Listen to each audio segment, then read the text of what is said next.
상상해 보세요. 여러분이 수년간 집에서 현금을 모아왔어요. 아마 소규모 사업이나 부업으로 번 돈일 겁니다. 어느 날 이 돈을 은행에 입금해서 이자를 받는 게 낫겠다고 생각했죠. 그런데 갑자기 은행과 심지어 세무서에서 전화가 오더니 그 돈에 대해 묻는 겁니다. 당황스럽죠? 내가 뭘 잘못한 걸까? 왜 나한테 전화가 온 거지? 안녕하세요, 여러분. 제 채널에 다시 오신 걸 환영합니다.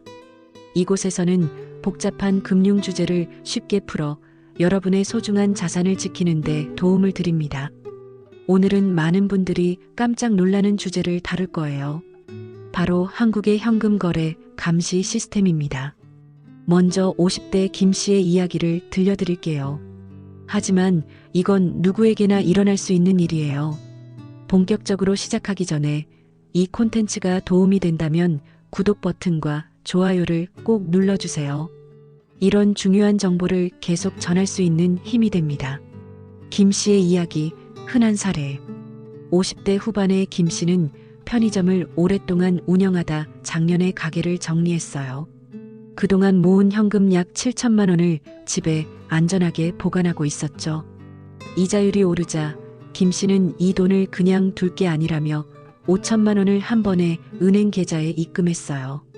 단순한 결정이었죠, 안 그래요? 그런데 바로 다음 날 전화가 왔어요. 처음엔 은행에서, 며칠 뒤엔 낯선 번호로 국세청이었어요. 입금 내역을 확인하고 싶다고 하더라고요. 김 씨는 깜짝 놀랐어요. 내 돈인데 왜 이런 일이? 라고 생각했죠. 여러분도 혹시 금융거래 하나하나가 감시당하는 느낌을 받아본 적 있나요? 왜 이게 여러분에게 중요한가? 김 씨의 이야기는 특별한 경우가 아니에요.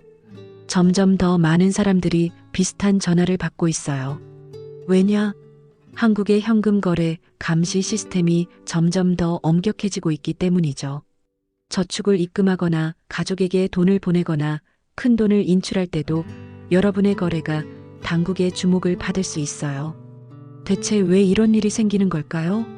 그리고 예상치 못한 국세청의 전화를 피하려면 어떻게 해야 할까요? 하나씩 알아볼게요. 오늘 영상에서는 이 감시 시스템이 어떻게 작동하는지, 어떤 행동이 당국의 관심을 끌고 있는지, 그리고 무엇보다 현금 거래를 안전하게 관리하며 문제를 피하는 방법을 알려드릴게요. 스트레스 없이 자산을 지킬 수 있는 실용적인 팁도 공유할 예정이니 끝까지 함께 해주세요. 본격적으로 들어가기 전에 구독 버튼과 알림종을 눌러서 최신 업데이트를 놓치지 마세요. 준비되셨나요? 자, 시작해봅시다. 현금 거래 감시 시스템의 시작. 자, 그럼 이 현금 거래 감시 시스템은 대체 언제부터 이렇게 촘촘해진 걸까요? 사실 한국에서 현금 거래를 본격적으로 주시하기 시작한 건 2006년부터예요. 처음엔 하루 5천만 원 이상 입출금이 있을 때만 보고하도록 했죠. 하지만 시간이 지나면서 기준이 점점 강화됐어요. 2008년엔 3천만 원, 2010년엔 2천만 원, 그리고 2019년부터는 하루 1천만 원 이상으로 기준이 낮아졌습니다. 지금은 어떤 금융기관이든 같은 날 한 사람 명의로 입출금 합계가 1천만 원을 넘으면 자동으로 보고가 올라가요. 이 제도를 고액현금거래 보고제도, 줄여서 CTR이라고 부릅니다. 여러분, 하루 1천만 원이면 생각보다 큰 돈이 아니죠. 평범한 직장인이나 자영업자도 쉽게 넘을 수 있는 금액 아닌가요? 자동 감시의 무서운 점. CTR의 핵심은 자동이라는 점이에요. 은행 직원이 수동으로 보고서를 작성하는 게 아니에요. 시스템이 모든 계좌의 입출금을 실시간으로 감시하다가 기준을 넘으면 금융정보분석원, 즉 FIU로 바로 정보가 넘어갑니다. 그러니까 내가 은행 직원과 친하니까 조용히 입금해도 괜찮겠지라는 생각은 절대 통하지 않아요. 시스템이 사람보다 빠르고 철저하게 감시하거든요. 이쯤 되면 이런 생각이 들 수도 있죠. 그럼 999만 원씩만 입금하면 걸리지 않겠네? 안타깝지만 그건 큰 오산이에요. 왜냐고요? 바로 두 번째 감시 시스템 때문입니다. 의심 거래 보고 금액보다 패턴. CTR이 금액 중심이라면 의심 거래 보고 제도 STR은 다릅니다. STR은 금액 기준이 없어요. 1천만 원 이하로 입금해도 반복적이거나 목적이 불분명한 거래, 이상한 패턴이 감지되면 은행 직원이 이거 좀 수상하다고 판단해 FIU에 보고할 수 있죠. 예를 들어 하루에 900만 원씩 2번 입금하거나 며칠 동안 500만 원씩 반복적으로 입금하면 의심의 눈초리를 받을 수 있어요. 은행 직원은 혹시 자금 세탁이나 증여세 회피를 하려는 걸까? 라고 생각할 수 있거든요. 여러분, 혹시 이런 식으로 돈을 나눠 입금해 본 적 있나요? 무심코 한 행동이 시스템에 걸릴 수 있다는 게 좀 무섭죠? 왜 이렇게까지 엄격할까? 이 시스템은 원래 테러 자금, 범죄 수익, 자금 세탁 같은 불법 거래를 막으려고 만들어졌어요. 하지만 문제는 평범한 사람들의 일상적인 현금 거래도 이 과정에서 의심받을 수 있다는 거예요. FIU에 보고된 정보는 국세청, 검찰, 경찰 같은 기관으로 넘어갈 수 있고, 그러면 갑자기 자금 출처가 뭐냐는 전화를 받게 되는 거죠. 이쯤 되면 이런 생각이 들 거예요. 그럼 내 돈을 내 통장에 넣는 것도 못해? 국세청에서 연락 오면 어쩌지? 걱정되시죠? 하지만 다행히도 제대로 알고 준비하면 이런 상황을 피할 수 있는 방법이 있습니다. 다음 페이지부터는 실전에서 바로 써먹을 수 있는 노하우를 알려드릴게요. 현금 거래, 감시 시스템 이해하기. 이제 본격적으로 금융기관과 국세청이 어떤 행동을 의심하는지 알아볼게요. 평범한 거래라도 특정 패턴은 감시 시스템의 레이더에 걸릴 수 있어요. 이걸 알면 불필요한 오해를 피할 수 있죠. 자, 그럼 어떤 행동들이 위험 신호로 찍힐까요? 상담 사례를 통해 하나씩 살펴볼게요. 혹시 여러분도 무심코 이런 행동을 한 적이 있나요? 첫 번째, 분할 입금의 함정. 가장 흔한 사례부터 보죠. 40대 자영업자 박 씨는 사업을 정리하면서 모아둔 현금 9천만 원을 은행에 입금하려 했어요. 한 번에 큰 돈을 넣으면 걸릴 거야 라고 생각한 박 씨는 900만 원씩 열흘에 걸쳐 나눠 입금했죠. 안전하다고 믿었는데 입금 시작한 지 일주일 만에 국세청에서 전화가 왔어요. 왜냐? 이런 분할 입금은 의심거래 보고 STR로 바로 찍힐 수 있거든요.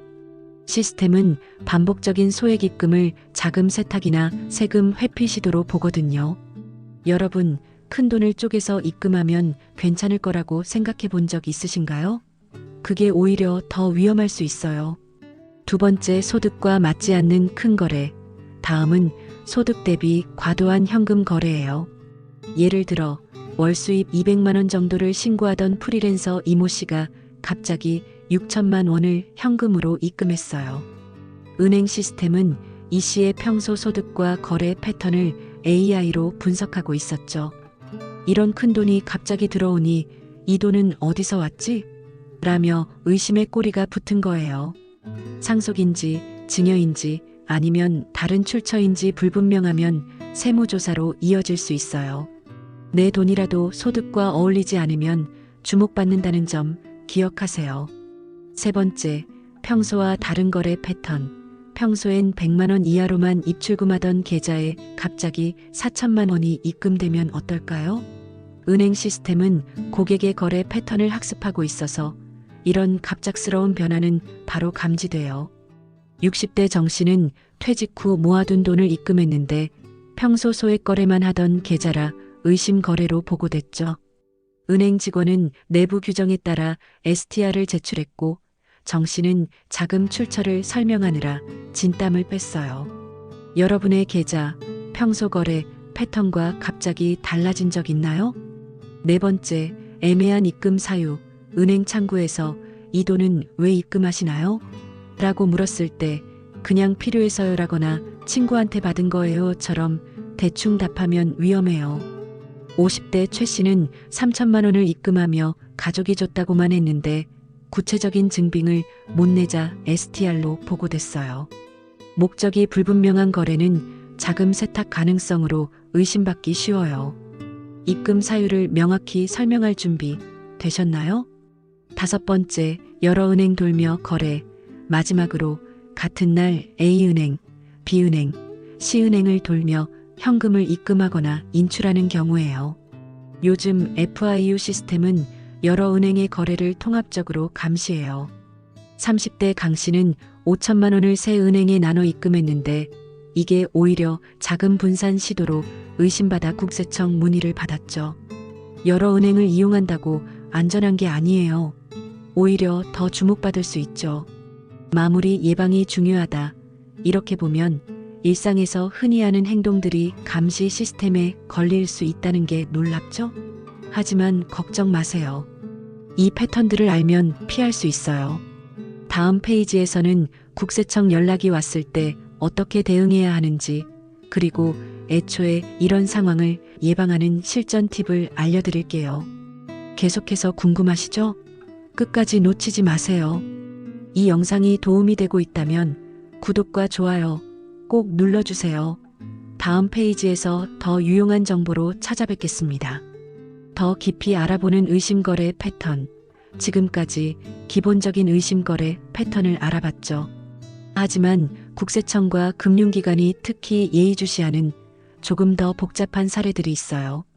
이 패턴들은 일상에서 무심코 저지를 수 있는 행동들이라 더 주의가 필요합니다.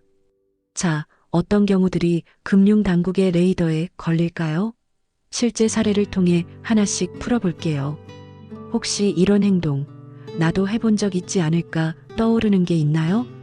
첫 번째, 타인 계좌 이용의 위험. 최근 60대 이 씨의 사례를 들어볼게요. 이 씨는 퇴직 후 모은 돈을 자녀의 결혼 자금으로 주고 싶었어요. 그런데 증여세가 걱정돼서 바로 자녀 계좌로 보내지 않고 아내 명의 계좌를 거쳐 송금했죠. 가족 간 일이니까 괜찮겠지라고 생각했지만 이런 우회 거래가 반복되면서 금융정보분석원 시스템에 포착됐어요. 결국 국세청에서 자금 출처 확인 전화를 받았죠. 가족 계좌나 지인 계좌를 이용하는 건 자금 세탁이나 세금 회피로 의심받기 쉬워요. 내 돈이라도 타인 계좌를 거치면 숨기려는 의도로 보일 수 있다는 점 놀랍죠? 두 번째, 급하게 처리하려는 태도. 은행 창구에서 고액 현금을 입금할 때 직원이 자금 출처가 뭔가요?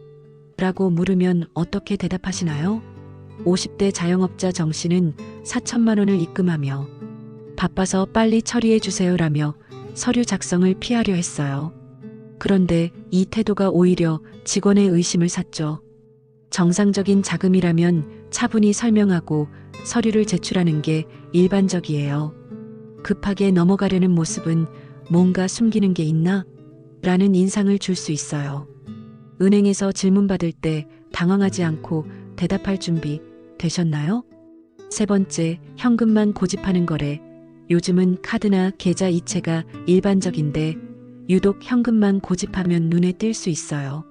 40대 사업가 최 씨는 거래처에서 매출 대금을 받을 때마다 현금만 요구했어요. 그 현금을 은행에 입금하는 과정에서 의심 거래로 신고됐죠. 금융기관은 현금 거래를 기록을 남기기 싫은 이유가 있나? 라며 자금 세탁이나 탈세 가능성으로 볼 수 있어요. 현금 거래가 편리할 순 있지만 너무 고집하면 의심받을 수 있다는 점 기억하세요. 네 번째, 사업 계좌 아닌 개인 계좌 사용. 사업을 운영하면서 사업자 계좌 대신 본인이나 가족 명의의 개인 계좌로 돈을 받는 경우도 위험해요. 30대 카페 사장 김 씨는 매출 일부를 배우자 계좌로 입금했어요.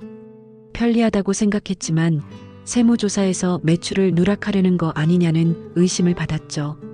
이런 명의 위장은 소득 축소나 증여세 회피로 오해받기 쉬워요.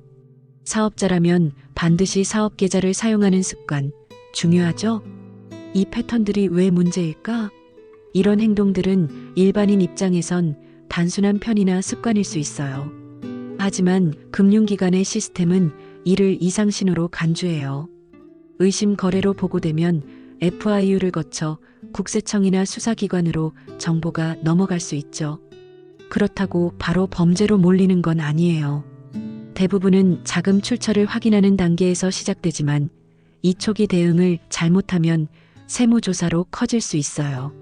그럼 국세청에서 연락이 오면 어떻게 해야 할까요?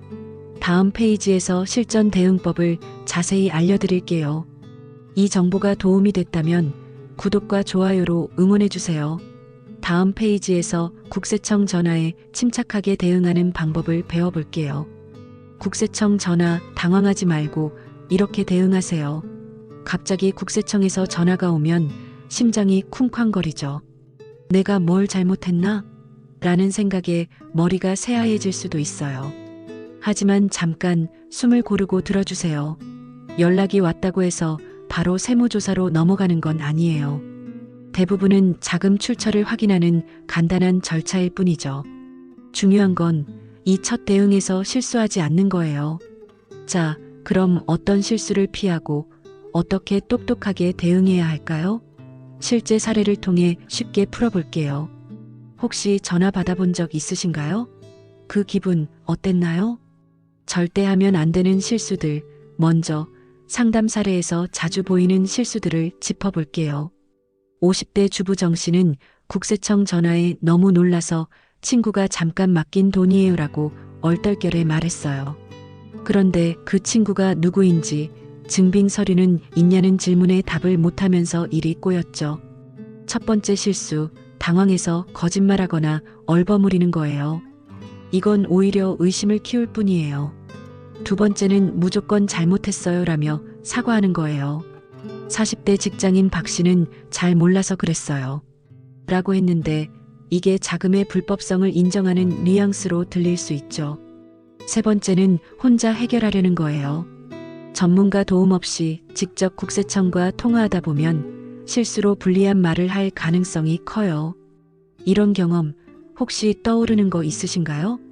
더 위험한 실수들, 또 다른 실수는 필요 없는 서류를 마구 제출하는 거예요. 60대 김 씨는 도움이 될까 해서 가족계좌 내역까지 다 제출했는데 오히려 조사 범위가 넓어졌어요. 다섯 번째는 급하게 세금을 내고 끝내려는 거예요.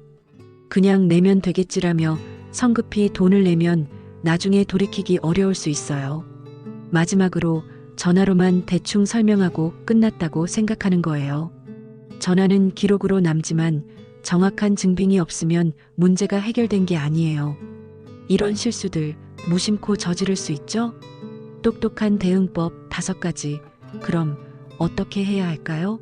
첫째, 침착하게 상황을 파악하세요. 어떤 거래, 어느 계좌, 언제 입금한 건지 구체적으로 물어보세요. 전체 내역 다 주세요 같은 요구엔 응할 필요 없어요. 둘째, 바로 답하지 말고 시간을 벌어요. 확인 후 연락드릴게요라고 말하며 여유를 확보하세요. 셋째, 세무사 같은 전문가와 꼭 상의하세요. 전문가는 자금 출처 증빙 자료를 체계적으로 준비해 줄 거예요. 넷째, 필요한 서류를 미리 정리해 두세요. 돈의 출처와 흐름을 증명할 계약서나 내역을 준비하면 좋아요. 다섯째, 모든 대화를 꼼꼼히 기록하세요. 통화 날짜, 담당자 이름, 문의 내용 등을 메모해 두면 나중에 큰 도움이 돼요. 이 5가지만 잘 지켜도 대부분 문제없이 해결될 거예요. 마무리 침착함이 핵심. 국세청 담당자도 명확한 소명이 있으면 대부분 간단히 마무리된다고 해요. 그러니 당황하지 말고 차분히 대응하면 충분히 넘길 수 있는 허들이에요. 다음 페이지에서는 이런 상황을 아예 피할 수 있는 예방법을 알려드릴게요. 내 자산을 지키는 비법 계속 궁금하시죠? 끝까지 함께해요. 현금 거래, 똑똑하게 예방하는 7가지 방법. 지금까지 감시 시스템의 작동 방식과 대응법을 알아봤죠. 하지만 제일 좋은 건 애초에 국세청 전화를 받지 않도록 예방하는 거예요. 이렇게 복잡한 세상에 현금 거래를 어떻게 하란 말이야? 라고 걱정하실 수 있지만 두려워 마세요. 간단한 습관만 들이면 충분히 안전하게 관리할 수 있어요. 오늘 알려드릴 7가지 실전 팁으로 여러분의 자산을 지켜보세요. 준비되셨나요? 첫 번째, 국세상담센터 적극 활용. 70대 이모 할머니는 남편이 남긴 8천만 원을 은행에 입금하려 했어요. 그런데 국세청에서 연락 올까? 걱정이 앞섰죠. 그래서 국세상담센터 126번으로 전화했어요. 유산으로 받은 현금인데 입금해도 괜찮나요? 라고 물으니 상담원이 필요한 서류를 알려줬고 문제없이 입금했어요. 평일 오전 9시부터 오후 6시까지 운영되는 국세상담센터. 여러분도 궁금할 때 언제든 전화해 보세요. 한 통화로 걱정이 확 줄어들죠. 두 번째, 세법 해석 사전 답변 신청. 좀 더 복잡한 상황이라면 세법 해석 사전 답변 제도를 이용하세요. 예를 들어 부모님이 자녀에게 큰돈을 증여하려 할 때 홈택스나 세무서를 통해 사전 답변을 신청하면 국세청이 공식적으로 답변해줘요. 이 답변은 나중에 세무조사에서 유리한 증거가 될 수 있어요. 처리에 1-2개월 걸릴 수 있지만 불확실성을 줄이는데 최고예요. 혹시 큰돈을 움직일 계획 있으신가요? 세 번째, 은행에 미리 알리기. 고액 입금 전 은행 직원에게 자금 용도를 미리 설명하세요. 부동산 잔금이에요라거나 상속받은 돈이에요라고 말하고 계약서나 상속 서류를 보여주면 훨씬 수월해요. 50대 최 씨는 집 매매 대금 5천만 원을 입금하며 계약서를 제시했더니 은행 직원이 의심거래 보고를 안 했어요. 이런 사전 고지가 큰 차이를 만들죠. 네 번째, 거래 기록 꼼꼼히 남기기. 퇴직금 4천만 원을 받았다면 간단히 메모장에 2025년 6월 회사 퇴직금 수령이라고 적고 퇴직 증명서나 이체 내역을 파일로 보관하세요. 나중에 자금 출처를 소명할 때 이 기록이 큰 도움이 돼요. 습관처럼 기록을 남겨보세요. 여러분, 지금 거래 기록 정리하고 있나요? 다섯 번째, 계좌 이체 적극 활용. 현금 대신 계좌 이체를 쓰세요. 예를 들어 부모님이 자녀에게 생활비 300만 원을 줄 때 이체 메모란에 생활비 송금이라고 적으면 명확한 증거가 남아요. 현금으로 줄 때는 간단한 차용증이라도 작성해 두세요. 2025년 6월 9일 김모모가 박모모에게 생활비 300만 원 지급 같은 식으로요. 이런 작은 습관이 큰 문제를 막아줘요. 여섯 번째, 현금 영수증 챙기기. 물건을 살 때 현금 영수증을 꼭 요청하세요. 병원비, 학원비, 고가의 전자제품을 현금으로 샀다면 현금 영수증을 발급받으면 자금 흐름이 자연스럽게 증명돼요. 홈택스에 자동 기록되니 나중에 소명할 때도 유용하죠. 현금 영수증, 평소에 잘 챙기시나요? 일곱 번째, 거래 내역 정기 점검. 6개월에 한 번 계좌 입출금 내역을 쭉 훑어보세요. 금액, 빈도, 출처, 가족 간 이체 내역 등을 점검하고 간단한 거래일지를 만들어두면 국세청 문의가 와도 당황하지 않아요. 이 모든 습관이 여러분 자산을 지키는 든든한 보험이에요. 마무리, 작은 준비가 큰 차이를 만든다. 이 7가지 방법을 실천하면 국세청 연락을 피할 수 있고 혹시 연락이 와도 쉽게 소명할 수 있어요. 현금 거래가 두려울 필요 없어요. 알고 준비하면 충분히 안전하답니다. 다음 페이지에서 이 모든 내용을 정리하고 여러분의 자산을 지키는 마지막 팁을 드릴게요. 현금 거래, 두려워하지 말고 똑똑하게. 지금까지 현금 거래 감시 시스템의 실체, 의심받는 행동들, 국세청 연락 대응법, 그리고 예방법까지 쭉 알아봤어요. 이 모든 게 좀 복잡하게 느껴질 수 있죠. 현금 입출금 하나에도 이렇게 신경 써야 하나? 라는 생각이 드실 거예요. 하지만 걱정 마세요. 오늘 알려드린 팁들만 잘 따라하면 여러분의 소중한 자산을 안전하게 지킬 수 있어요. 자, 마지막으로 핵심만 쏙쏙 정리하고 따뜻한 마무리로 마칠게요. 준비되셨나요? 핵심 정리 4가지 포인트. 첫째, 감시 시스템은 자동으로 작동하지만 정상적인 거래라면 두려워할 필요 없어요. 내 돈의 출처만 명확히 증명할 수 있으면 문제없죠. 둘째, 분할 입금이나 타인 계좌 사용처럼 의심받는 행동은 미리 알고 피하세요. 평소 거래 패턴과 다른 큰돈 입출금도 주의가 필요해요. 셋째, 국세청에서 연락이 와도 당황하지 말고 차분히 대응하면 충분히 해결 가능해요. 전문가의 도움을 받는 게 큰 힘이 되죠. 넷째, 거래 기록 정리, 현금 영수증 챙기기, 사전 상담 같은 작은 습관이 큰 리스크를 막아줘요. 이 네 가지 마음에 새기셨나요? 과거 실수, 지금이라도 바로잡을 기회, 혹시 예전에 세금을 잘못 냈거나 현금 거래로 문제가 생겼던 적이 있는데 어쩌지? 걱정하시는 분 계신가요? 희소식이 있어요. 최대 5년 이내의 세금 문제라면 경정 청구를 통해 바로잡거나 돌려받을 수 있는 경우가 많아요. 포기하지 말고 세무 전문가와 상담해 보세요. 이미 지나간 일이라도 해결할 길이 있답니다. 마지막 팁, 정면 돌파가 답이다. 세금이나 금융감시 시스템은 무서운 게 아니에요. 오히려 정확히 알고 당당히 준비하면 충분히 관리할 수 있는 영역이에요. 모르는 게 있으면 숨기지 말고 물어보세요. 국세상담센터 126번으로 전화 한 통이면 많은 걱정이 풀릴 거예요. 내 자산을 지키는 가장 확실한 방법은 피하는 게 아니라 똑똑하게 대응하는 거랍니다. 함께 지키는 소중한 자산, 오늘 영상으로 현금 거래의 숨은 규칙들을 알게 되셨길 바랍니다. 혹시 마음이 무거워졌다면 이렇게 생각해 보세요. 이 모든 건 여러분의 소중한 자산을 안전하게 지키기 위한 준비 과정이에요.